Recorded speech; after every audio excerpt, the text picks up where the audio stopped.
There's not been anything like this, record-setting. It was just put out that the United States economy added almost 5 million jobs in the month of June, shattering all expectations.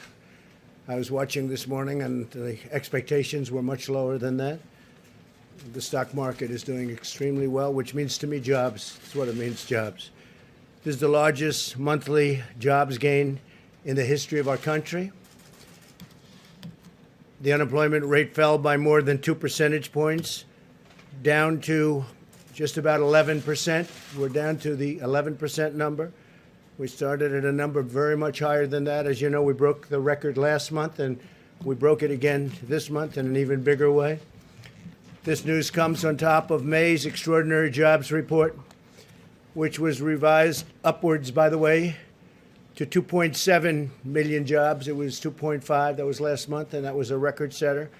But it actually got a little bit better. We revised it. It was revised upward to 2.7 million jobs for a combined total of 7.5 million jobs created in the last 2 months, and that's a record by many millions of jobs. So it's 7.5 million jobs created in the last 2 months alone.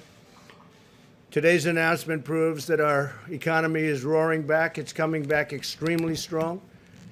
We have some areas where we're putting out the flames or the fires, and that's working out well. We're working very closely with governors, and I think it's working out very well. I think you'll see that shortly. In June, we added 2.1 million leisure and hospitality jobs, 740,000 retail jobs, 568,000 education and healthcare jobs, 357,000 service jobs. These are all historic numbers. And 356,000 manufacturing jobs. And manufacturing looks like it's ready to really take off at a level that it's never been before. And a lot of that has to do with our trade policy, because we're bringing manufacturing back to our country. And these take a long time to get going, and they're now going. So these are historic numbers. I'm really happy when I see 356,000 manufacturing jobs, and that's just a small number compared to what it will be soon because of our great trade deals. African-American workers, really happily for me, made historic gains with 404,000 jobs added last month alone, and that's a record. And the second largest jump will be last month, and what we have, if you add the 2 months together, it's 700,000 jobs for African-American workers added in the last 2 months, and that's a record by a lot. Likewise, Hispanic employment is up by 1.5 million jobs, a record by a lot. Hispanic employment up 1.5 million jobs. 3 million more women were employed in the month of June. A record. Never had a number like that. Workers with a high school education or less made the biggest strides of all. So people that have just a high school education or have less than a high school education. With unemployment, those without a high school diploma dropped a full 3.3 percentage points. That's the largest drop in recorded history. 80% of small businesses are now open, 80%. And we think we're going to have some very good numbers in the coming months because others are opening. And especially as we put the flame out, getting rid of the flame, it's happening. New business applications have doubled since late March. That's a number that is not even thinkable to achieve this early into a pandemic. The latest ISM manufacturing report rose 10 percentage points, with new orders jumping a remarkable 25 percentage points, all a record. Consumer confidence, which is great, that's a great number to me because that means confidence is really good. If you don't have good consumer confidence, it's like life. If you don't have confidence, you're not going to do very well. Consumer confidence has risen 12 points since April. And 6-month job expectations hit the all-time high. So think of that for a second. With all we go through, with all of the trials and tribulations that we read about every night, much of it totally fake news, fortunately. And if the consumer didn't get it, you wouldn't have good consumer confidence. We have consumer confidence has risen 12 points since April, an all-time high. Think of that. Retail sales surged an astonishing 18%. So retail sales went up an astonishing 18% in May. That's the largest increase in the history of our country. That's a tremendous number. 18%. The number of, and what it means to me is jobs, the number of unemployed Americans re-entering the labor force rose by 43%. And fewer workers are dropping out of the labor force than before. And the crisis is being handled. You know, if you look, we were talking this morning, something to think about. China was way early, and they're getting under control just now. And Europe was way early, and they're getting under control. We followed them with this terrible China virus. And we are likewise getting under control. Some areas that were very hard hit are now doing very well. Some were doing very well, and we thought they may be gone, and they flare up, and we're putting out the fires. But other places were long before us, and they're now, it's a life. It's got a life. And we're putting out that life, because that's a bad life that we're talking about. But all of this suggests that workers are confident about finding a new job. The stock market is soaring with the best gains in over 20 years. In the second quarter, the Dow Jones increased 18%. This is in a quarter, 18. These are not numbers that people have heard about. It's the best in 33 years. The S&P 500 increased by almost 20%, the best since 1998 for the quarter. And NASDAQ increased over 30%, the best since 1999, and we had a 50-month, if you look over a long period of time, a phenomenal number. But if you look since the election, we've gone up. The Dow went up close to 45%. The S&P 500 went up 47%. And NASDAQ Composite went up getting close to 100%. So these are numbers that are not numbers that other presidents would have, and they won't have it. The only thing they can kill, it's a bad president or a president that wants to raise taxes. You want to raise taxes, this whole thing, your 401ks will drop down to nothing, and your stock market will drop down to nothing. This is not just luck, what's happening. This is a lot of talent. All of this incredible news is the result of historic actions my administration has taken working with our partners in Congress to rescue the U.S. economy from a horrible event that was formed, took place in China, and came here, and they could have stopped it. They could have stopped it.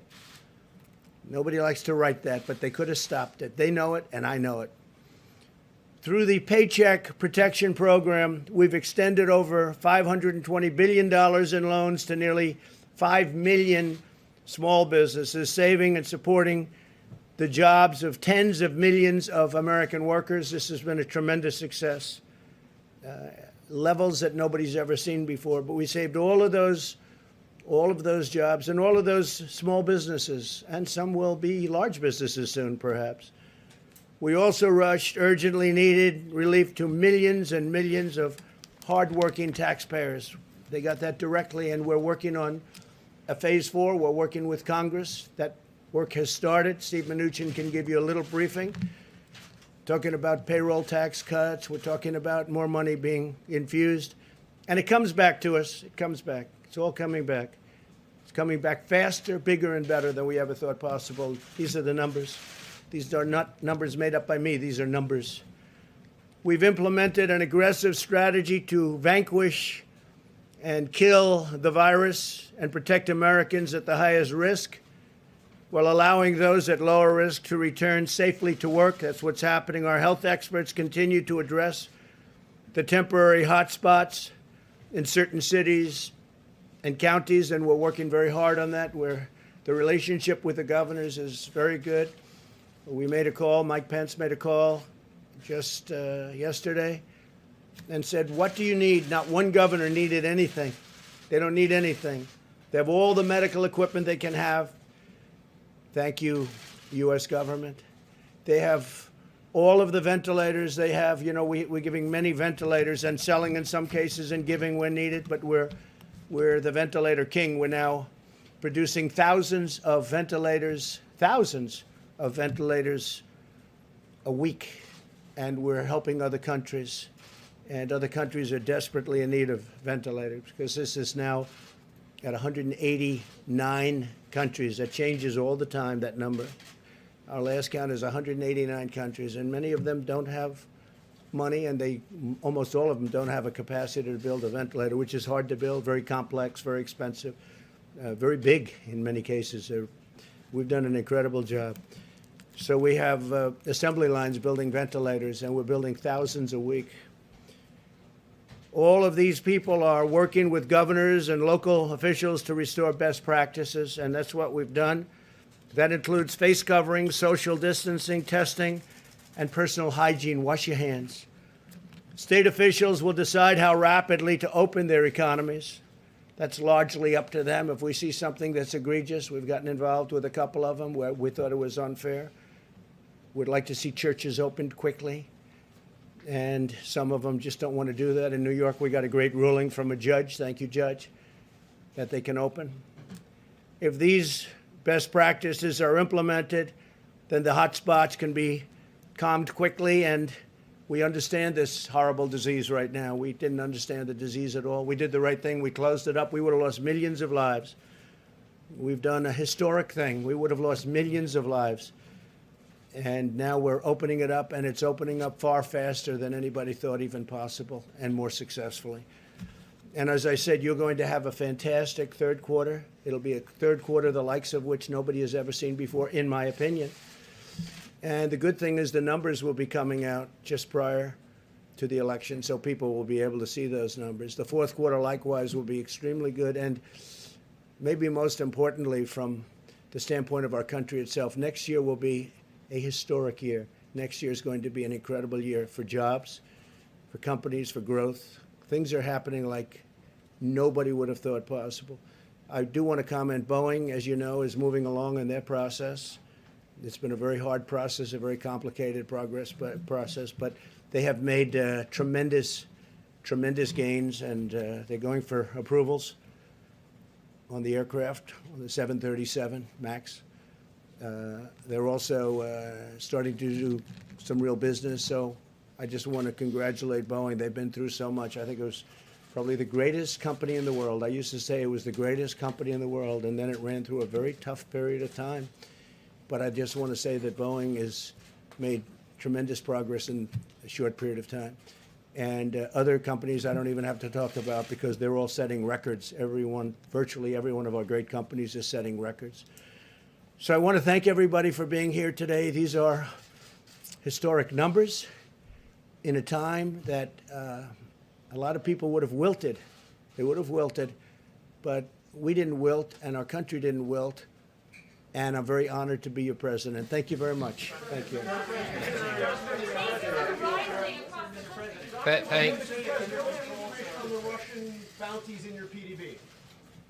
So let me just make some additional comments. And first of all, we couldn't be more pleased with the results today. Again, between this month and last month, that's about 8 million jobs, 8 million people we put back to work because of the CARES Act and working with Congress. I think, as you know, people thought we would have 30 million people unemployed. Fortunately, we never got to that. So 8 million jobs back, but our work is not done. Our work won't be done until every single American who lost their job because of COVID gets back to work. And there's no question, I want to thank the Senate and the House for working with us. There's no question these programs are working. I also want to thank them for extending the PPP. As I've said, it's our priority when we get to the CARES 4 bill in July. We will look to work with the House and Senate on a bipartisan basis to repurpose that money. We have about $130 billion left. There are going to be a number of businesses that are particularly hard hit, and we'll be looking to give those businesses additional money. So CARES 4 will be much more targeted for the businesses that continue to need work. But there is no question that this is working. And we look forward to continuing this progress. Again, I think 8 million jobs, really extraordinary. Now, let me just make one other comment. Director Kudlow and I are not wearing masks up here because we've both been tested this morning, okay? And that's the only reason, but even with that, we did social distance, so I'm pleased to see you're all wearing masks. I'm going to let Director Kudlow make a few comments, and then we'll both be happy to take questions. Thanks, Stephen. Just briefly, underscoring these high-frequency indicators. You know, it's a difficult thing to do. We haven't had much experience with these pandemics, but I will say this. The Apple Mobility Index is a very important index. It's literally a real-time daily indicator, and we're not seeing any declines. It's still strengthening, even, I might add, in some of the southwestern states, which have difficult hotspots. Housing demand and housing surveys are just soaring. Automobile demand now expected for the third quarter, about 10 million plus production units. The trucking surveys look very, very strong. And the Dallas Fed survey, I don't recall if it was in the president's notes, because it's obviously in Texas, a bad hotspot. The Dallas Fed survey, which goes to the end of the month, has not yet shown any declines. Now, it may. I'm not going to rule that out. And I would say, as a general matter, these job numbers, as good as they are erasing a third to a half of those who are unemployed, there's still a lot of hardship and a lot of heartbreak in these numbers. I understand that. And the economy is on its way back. We have a ways to go. I will, however, continue to reference the Congressional Budget Office, which is looking for a very strong third quarter and second half, and a number of private surveys and private forecasters who see the same story on the V-shaped recovery. And with good policies and leadership, 2021 can be a big bang year, and we will be able to get back to the peak levels of 2019. So I believe we're well positioned. I think we have a lot more work to do. I get that. And as Stephen mentioned, we'll see how the policy discussions go later this month. Thanks. Sure, go ahead. Mr. Secretary, are you concerned to see new unemployment claims rising? We're at 1.4 million layoffs last week, and that number is actually going up, not going down. Are you concerned about that? Well, let me just say again, I want to just say we're going to be concerned till every single person is back to work. Now, when you look at these numbers, I think it's tough enough to predict economic numbers in normal times. In these times, you have to look at all these numbers in the entirety. So what I would say on that is there's a lag on the unemployment claims. I think you also know many of these states we said up front are completely backed up. So no, I would focus on the jobs numbers are the most accurate numbers, the trend of 8 million jobs back. But having said that, I'm concerned until we get everybody back to work. Obviously, this is good news today, no question about it. But it's also obvious that the crisis that is surging through Sunbelt states, record number of cases nationally yesterday, threatens all of these economic gains. Many states are throwing their reopenings into reverse. What additional actions is the administration going to take to stop that? Will the administration, and will the president specifically, call on Americans to wear masks? And why don't we have, rather than you guys celebrating good news that it's already happened, why don't we have the coronavirus task force up here giving briefings on how to get under control what is obviously not under control, as Anthony Fauci said this week? Well, let me just say I am on the coronavirus task force, so I'm happy to answer a few of those questions. I can't comment on the schedule of briefings. I'm not aware of that. The president specifically put in his speech encouraging Americans to wear masks, social distance, and hygiene, because he's the president of the United States and people are not around him close, and the people who are around are tested. I don't think he needs to wear a mask, but the rest of us absolutely, and the president supports wearing masks. I was at the House this week testifying. I'm sure you saw my picture with Chair Powell on the Wall Street Journal. I never thought we'd have a picture like that. But yes, we are encouraging Americans to wear masks. Now, unlike last time, as I've said, and yes, I realize the numbers of cases, we're monitoring that carefully. We're monitoring the hospital capacity. Let me just say I've been briefed on where we are on vaccines and virals. I'm very encouraged we'll have things by the end of the year. So yes, we're going to be careful. And I wouldn't say reverse. I would say the states appropriately are pausing certain things like bars and gyms, which obviously are the more contagious types of things. And I think the states are acting appropriately. Yes. Thank you, Mr. Secretary. John's question. Here is John. Look, Deborah Birx has been down in Arizona and Texas. So they have put a team in play, and CDC is doing more of that. And what they're doing is working with local officials, government officials, but health officials, to really re-emphasize what I call the list of best practices. And I think that will do the trick. And if you have to phase out, as Stephen said, if you phase out bars, so be it for a few weeks. I think some places might have been over-exuberant and now have to come back and get back to these best practices of distancing and masks and testing and personal hygiene. But Larry, the president just said a few minutes ago that we're getting this under control. It is obvious to anyone watching that it is not under control, and Anthony Fauci said so out loud this week. I think what Dr. Fauci said is that if people don't take these things seriously, Yeah. okay, that the numbers could continue to spike. So They're spiking right now. again, what I'd say is the numbers are up. We're obviously watching this very carefully. We think that there is the right balance, and we're working with the states on the health issues and the economic issues. We'll go to the next question. Yes. Mr. Secretary, there is a record number of new infections every day. Does the White House regret encouraging states to open as quickly as it did? And do you think some of that is backfiring? No, absolutely not. I think we've had a very careful plan, again, working with the states. This is primarily the states' responsibility, but working with the states. And again, I think there's plenty of places we can get people back to work safely. I can tell you in the Treasury, we're going to take more people back. We are social distancing.